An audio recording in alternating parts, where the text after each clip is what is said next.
Midnight on the Moon by Mary Pope Osborne. Chapter 7.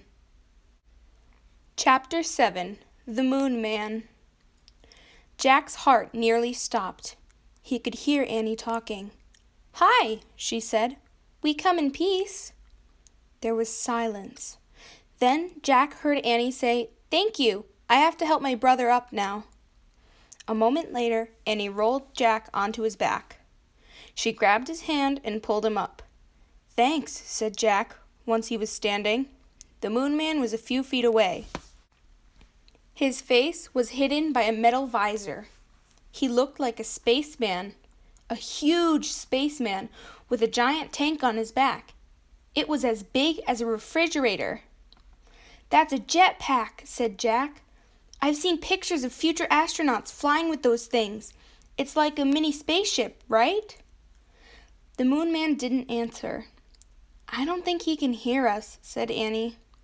"He's not hooked up to our radio." "Oh, right," said Jack. "I'll write him a message." "Good idea," said Annie. Jack pulled out his notebook and pencil. He wrote, "We are Jack and Annie. We come in peace from America. Who are you?" Jack handed the notebook and his pencil to the Moon Man. They looked tiny in his big hands.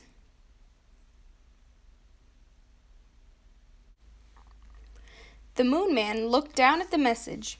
He looked at the tiny pencil. Then he turned the notebook over. Jack and Annie watched as the Moon Man put the pencil to the paper.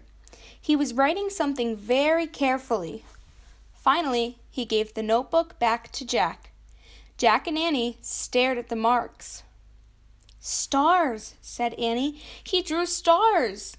"Maybe it's a space map," said Jack. "Space map?" said Annie. "Hey, Jack, map starts with M." "Oh, wow," said Jack. "This must be the fourth M thing." "Let's ask him what this map means," said Annie. She turned around. "We'll never know now," she said. "Why?" Jack looked up from the map. "That's why," Annie pointed. The Moon Man was flying over the mountains. "Thanks!" Annie cried.